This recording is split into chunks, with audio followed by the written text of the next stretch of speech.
Olá, meus queridos estudantes. Que alegria estar aqui com vocês em mais uma aula de língua portuguesa. E aí, preparados para muita aprendizagem? Espero que sim. Bom, na nossa aula de hoje vamos aprender um pouco sobre as figuras de linguagem.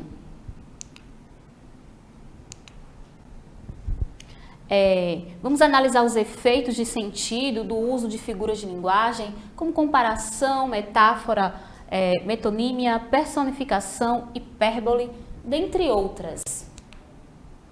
E o que é uma figura de linguagem? Bom, as figuras de linguagem são recursos utilizados pelos falantes da língua portuguesa para enfatizar, ou seja, deixar os textos falados ou escritos mais expressivos, por meio de efeitos conotativos, enfáticos e indiretos. Então, vamos lembrar aí um pouco sobre o que é conotação e denotação, certo? Comparar aí um pouco, saber as diferenças. Bom, o sentido conotativo num texto é um sentido mais geral, que se pode atribuir a um termo abstrato, além da significação própria. É um sentido figurado, metafórico, utilizado aí nos textos literários, certo? Então, o sentido conotativo é um sentido figurado, onde, por meio da imaginação, produzimos aí diversos sentidos, né? Traz aí um sentido plural. Por exemplo, os poemas são pássaros que chegam, não se sabe de onde, e pousam no livro que leis. Mário Quintana. Então, a gente vê aí que é um sentido conotativo, né? Não é um sentido real. Os poemas são pássaros que chegam, não se sabe de onde, e pousam no livro que leis. Outro exemplo de um texto conotativo. Nessa tirinha, qual é o sentido da vida? Por que estou aqui? Você está aqui porque o dono do bar deixa você pendurar a conta até o fim do mês. Então, a gente percebe aí que esse verbo, no caso, essa expressão pendurar a conta, está no sentido conotativo, né? Agora, o sentido denotativo, que é aquele significado de uma palavra ou expressão mais próximo do seu sentido literal. É o sentido real, sentido denotativo, ou seja, do mesmo jeitinho que está lá no dicionário, tá bom? Então, os verbetes do dicionário com seus significados apresentam aí um sentido denotativo ao pé da letra. Por exemplo, Maria gosta de doce de banana. Então, esse doce em negrito aí está no sentido denotativo, que realmente é o doce de banana. Mas quando eu digo Maria é um doce de pessoa, né, esse doce já não se trata ali daquele alimento, e sim de uma característica de Maria, que ela é doce, que ela é meiga. Então, esse doce, destacado de vermelho, está no seu sentido conotativo. E aí eu trouxe aqui um pouquinho sobre o texto literário, que no texto literário essa presença do sentido conotativo é muito forte.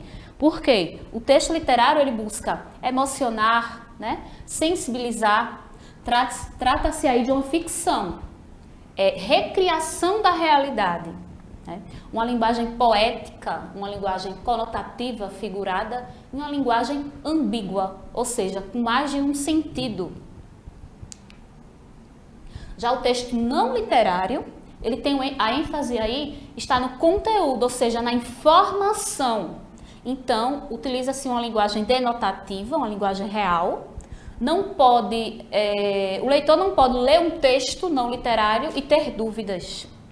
É preciso que seja um texto claro, né? Objetivo.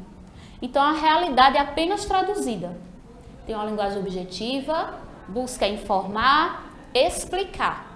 Então, aí o sentido aí desse texto, a linguagem utilizada é sempre a linguagem denotativa. E aqui eu trouxe dois textos para a gente dar uma olhadinha. E o primeiro tem por título Descuidar do lixo é sujeira. Diariamente, 2 horas antes da chegada do caminhão da prefeitura, a gerência de uma das filiais do McDonald's deposita na calçada dezenas de sacos plásticos recheados de papelão, isopor, restos de sanduíches. Isso acaba propiciando um lamentável banquete de mendigos. Dezenas deles vão ali revirar o material e acabam deixando os restos espalhados pelo calçadão. E essa notícia ela está aí na revista Veja, né, São Paulo, E do outro lado temos o texto 2, que tem por título O Bicho, e diz assim: Vi ontem um bicho na imundície do pátio, catando comida entre os detritos.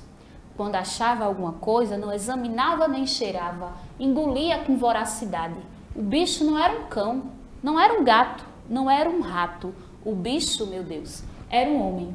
E aí é um poema de Manuel Bandeira. E aí a gente pode comparar esses dois textos, tá? O que os textos apresentados têm em comum? Se a gente observar, a gente percebe que os dois textos têm em comum a temática. Então, a temática ela não influencia se o texto é literário ou não literário. Tanto um quanto o outro pode fazer uso da mesma temática, que no caso aí é falando dessa questão do lixo. E qual deles é um texto literário? O texto 1 ou o texto 2? Como a gente viu, o texto literário ele traz aí um sentido conotativo, um sentido figurativo, onde a gente vai lendo, vai imaginando, vai produzindo sentidos. E aí, o texto 1 ele está trazendo apenas essa informação. Já o texto 2 ele faz a gente pensar. É um texto de ficção e faz a gente pensar, refletir sobre essa situação. Então, o texto literário é o texto 2, o bicho, tá bom? Então, vamos, diante disso, como a gente viu, o texto literário, revisando, e o texto não literário, revisamos aí a questão do sentido conotativo e denotativo. Agora a gente vai focar nas figuras de linguagem, que são bastante utilizadas aí no texto literário, certo? Então, pode ser um poema, um romance, um conto, ele sempre traz aí essas figuras de linguagem. E existem 4 tipos de figuras de linguagem. Temos figuras de som, figuras de construção, figuras de pensamento e figuras de palavras. Temos aqui a figuras de som, a onomatopeia. Então, temos aqui uma tirinha de Maurício de Souza com a personagem Magali. Então, no primeiro quadrinho ela está lá, né, se alimentando. E esse barulhinho aí, ó, chomp, chomp, chomp, da comida, né? No segundo também, ela comendo lá, que a Magali adora comer, né? No terceiro também. E no quarto, ó, engraçado, depois do almoço me dá um sono. E aí a gente percebe essas palavrinhas aí, ó, que está representando o som, né, de Magali realizando a refeição. Então a gente chama essa figura de linguagem de onomatopeia. E outro exemplo, né, dessa mesma figura. Temos aqui uma história aqui, uma tirinha também do Cascão, que tem por título Por que chove? E aí, cabrum, aquele som, né, representando esse barulho, e depois Cascão correndo bem rápido, e essa palavrinha também representando aí, ó, Zais e Cebolinha, tchau Cascão, e mais outra palavrinha representando aí Cascão naquela rapidez entrando dentro de casa, porque ele viu que estava ali querendo chover, né? E aí mais uma palavrinha, ó, vup. E depois a mãe dele, Cascão, isso foi você? E ele já embaixo da cama dizendo, fui. Então aí está representando o som de várias situações, né? Ainda nas figuras de som, temos a aliteração e a assonância, que são repetições. Porém, a aliteração é a repetição de sons consonantais, ou seja, das consoantes. E a assonância é o som das vogais, repetindo aí os sons vocálicos. Por exemplo, nesse trecho, quem com ferro fere, com ferro será ferido. Então, a gente vê que tem uma repetição aí desse sonzinho do F, né? Então, temos aí uma aliteração. Já nesse trecho de baixo, uma canção de Lenine, o que você faria? Meu amor, o que você faria se só te restasse esse dia? Se o mundo fosse acabar, me diz o que você faria. Então a gente vê que ele usa aí suas rimas, né, com esse som vocálico aí. Ia, então faria, dia. Então aí temos uma assonância. Como a gente está vendo, as figuras de linguagem são muito utilizadas também nas músicas, porque as músicas não deixam de ser, né, um texto literário. Vamos agora ver as figuras de construção. Mais uma tirinha, tá? Que vai apresentar aí um pleonasmo. Então, a mulher diz, saia para fora, Rex. e lá Rex foi conversando com seu amiguinho, ela te enxotou com um pleonasmo?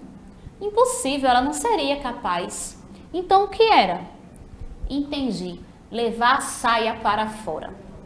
Então a gente vê o pleonasmo no primeiro quadrinho, porque ela repete, né? Uma repetição aí. Quando ela diz saia para fora, porque automaticamente quando a gente fala saia, é claro, né, que será para fora. Então pleonasmo é quando tem uma repetição desnecessária, tá bom? Temos também figuras de pensamento.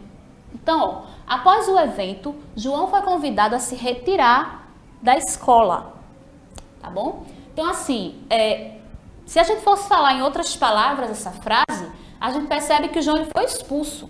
Só que quando eu digo que ele foi expulso, soa um pouco grosseiro.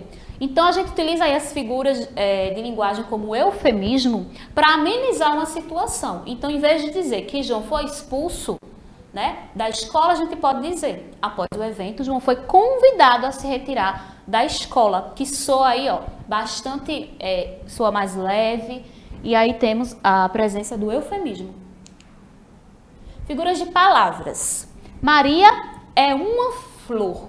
E outro exemplo, o amor é fogo que arde sem se ver. Trata-se aí de uma metáfora, que é como se fosse uma comparação. Porém, não é uma comparação explícita, porque não tem uso aí dos termos como, por exemplo, Maria é como uma flor, né? Maria é tão linda como uma flor, quanto uma flor. Se eu utilizasse dessa forma, seria uma comparação.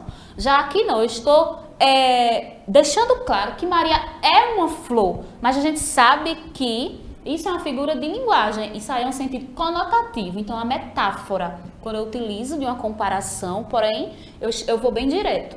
No caso, Maria é uma flor. E no caso, o amor é fogo que arde sem se ver.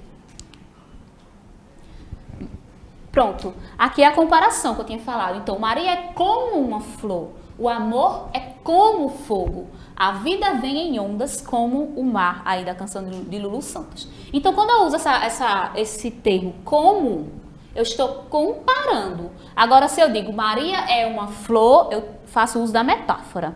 O amor é o fogo, metáfora.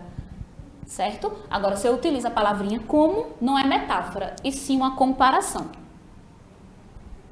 Temos agora a catacrese, que é uma metáfora que se afirmou como natural. E a gente utiliza muito no nosso dia a dia, como por exemplo, ó, pé da cadeira.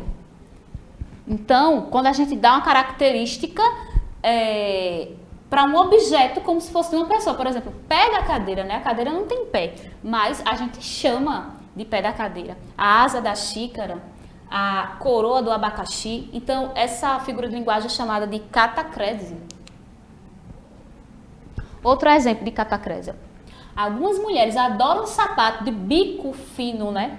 Então, a gente chama aquela partezinha ali do sapato de bico. Então, também é catacrese. Vamos agora ver aqui a metonímia, tá bom? Então, ó, bebeu uma garrafa de suco e ainda queria mais. Não é que ele bebeu a garrafa, né? E sim que ele bebeu o conteúdo que estava na garrafa. No caso, bebeu todo o suco da garrafa e ainda queria mais. Outro exemplo. Li Machado de Assis pela primeira vez, aos 15 anos de idade. Né? Ele não leu o autor em si, ele leu o livro desse autor. Então, li um livro de Machado de Assis pela primeira vez, aos 15 anos de idade. Você comprou a Gillette? Então, aí também é a metonímia. Ó, você comprou a lâmina de barbear? Então, eu faço uma troca, né? Vamos agora analisar aqui. Minha mãe me pediu para comprar Bombril. Ó, eu troquei aí o nome do objeto pela marca, como a gente viu anteriormente. Qual figura de linguagem está presente nessa frase? É uma metonímia? É uma hipérbole? Uma onomatopeia ou uma metáfora? Isso mesmo, é uma metonímia, onde eu troquei aí o nome do objeto pela marca dele, né? Como no caso também da Gillette, que a gente troca muito.